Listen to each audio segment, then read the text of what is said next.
Hello guys, my name is Alberta Viala, and today I want to talk about general things about, again, guys and ladies. Recently my attention was drawn to a fact that a lot of women actually do the right things, that do what they do, get appreciated by the men that they love.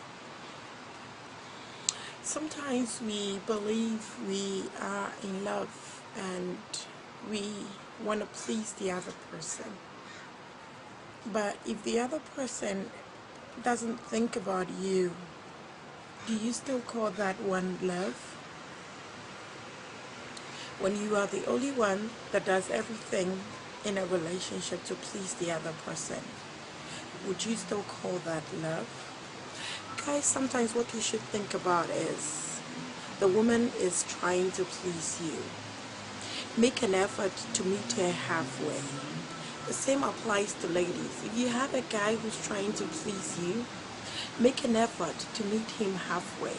Because in a relationship that it's one way or one-sided, it never works. Like a man going out with a girl, chatting with a girl, and then having the gut to tell his woman that it's just chatting, and the other girl sends naked pictures to him and he doesn't stop her, and he still has the gut to tell his woman it's just pictures. Yes, but look at it from the other perspective. How would you feel if another man was sending your woman a picture of him naked with everything showing? How does that sound? Does that sound interesting or nice? That is exactly how the lady is feeling.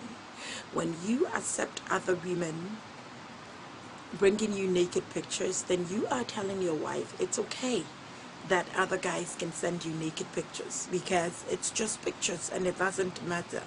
That's like some form of disrespect to you, the man, and to your partner. I usually say that I don't care about what people think, and honestly, I still don't care about what people think because we are all entitled to our opinions in life. And these are facts that I have realized, things I have noticed, things that I have been told by women and guys that are going through all these problems. So it's not like I sit down and I try to talk about one person. No, you haven't told me anything about you. Mostly those that want me to talk about them would always inbox it, and I will do just that. Secondly, a friend of mine, a guy friend, a work colleague, told me recently that he went on a date with a transitional person, and what happened was this girl was honest with him from the stage one that they started dating, and that's like good because he was able to make his decision. In life, try to make people see exactly who you are. Don't try to be somebody else and then later on change, because the later change that will come would always be a problem for your partner. Right from the on-go, you need to make your partner aware, this is me. This is how I am. You accept me as I am, or you move on. You don't show up a different attitude and then later on come up and show a different one. That is obviously going to affect your partner, it's going to affect your relationship, or it's going to affect your marriage. Since every marriage is a relationship sort of, it's still going to affect your relationship. When you are in a relationship with someone, let the person know, this is my transparent self. This is what I can do. This is the extent I can go when I'm angry. And again, somebody said, I fell in love with my wife when she demonstrated some sweet characteristics, and that pulled me into marrying her, even though when she met me I had 4 other girls that I was dating. Again, this goes to you women. There is something about you, or there was something about you that made your guy fall in love with you. So right now I see a guy, he has a great smile, he has a good relationship with me, he shows me all the respect I deserve, and I decide to be with him and marry him. And then later on in life, he loses all these qualities that actually attracted him to me, what do you think would happen? Automatically, that sort of attraction would be gone, because whatever attracted the two of us is no longer there. Marriage is not about looks, it's not about appearance, it's not about educational background. Marriage is about who makes you comfortable, who makes you feel good around them. Somebody can be the dumbest person on earth and would be married to the most intelligent man or woman on earth, and he feels exactly the same, because the treatment that he or she gets from the partner is unique and phenomenal. If your partner makes you feel the world is under your feet, then you've got something to talk about. There is no marriage out there without a problem, like I always say. Every marriage has its up and down. Everything has its own up and down. But the point is, at the end of the day, those that try to fix it, those that try to compromise, become the real married couple, because the Bible has said it. If you forgive those who trespass against you, then the Lord will forgive your own trespasses. So if you don't learn to forgive that quickly, what type of marriage are you in? I am basically not saying men are good, because most men are not good. But when you have a gift at hand, whatever it is, no, it's like a budget. Let's put it that way. A budget that you get from work. Once you are given $100,000 budget, if your budget goes beyond that 100,000, you still make that 100,000 budget work for the year. You know why? Because it's a budget that have been planned and drafted by not just one person, but lots of people that put their heads together to make that income and expenditure budget for that year. So you got to make that work. If you have said, this is my budget, my man is my budget, my woman is my budget, I'm going to make this work. If you have said, I do, in the court or in church, you got to make it work. Ladies, the same goes to you. You got to make it work. Excessive naggings, too much fightings, it is not going to help your relationship. But again, some men take advantage when the women keep quiet and keep accepting their rubbish. But then you should understand, however you feel when she hurts you or when he hurts you, it's the same way your partner feels when you do the things that are wrong. Relationship is a compromise. Relationship is two people trying to sign an agreement. What happened is, signatures may have been put on that agreement, but if there is consistent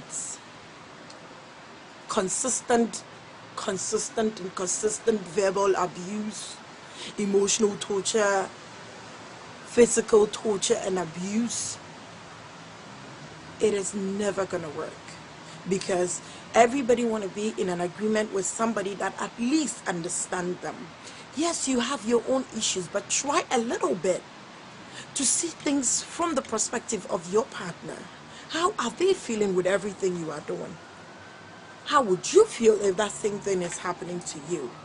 When any man is quiet to all the mistakes you make, it doesn't mean he's weak or he's stupid. It means he's giving you the chance, the rope, just like God gives for us to change. He's giving you the chance to do the right thing by yourself without he coming into it or she complaining about it.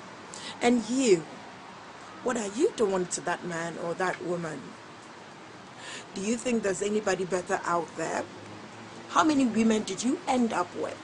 Were you involved with before you finally made this selection? What is making this selection go down the drain now? How many times do you talk as couple? How long does it take for both of you to settle an argument? How long does it take for you both to say you're sorry to each other? All these things count in a relationship. If you want a successful relationship or a successful marriage, you need to learn to compromise. Sometimes it may not be your fault, but since you are the grown-up in that relationship, you say the sorry first, and the other person would come up with their sorry too. Relationship is not about age.